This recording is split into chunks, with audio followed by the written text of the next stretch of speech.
You ask Tiger to solve. This deals with linear equations with one unknown. The final result is x equals 9.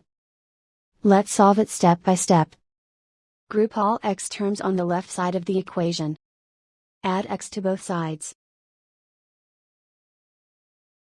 Group like terms. Simplify the arithmetic. Group like terms. Simplify the arithmetic. Group all constants on the right side of the equation. Add 31 to both sides. Simplify the arithmetic.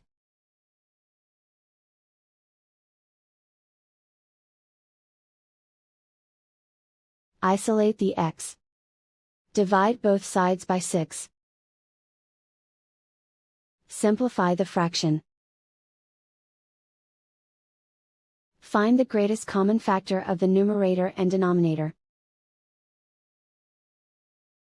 Factor out and cancel the greatest common factor.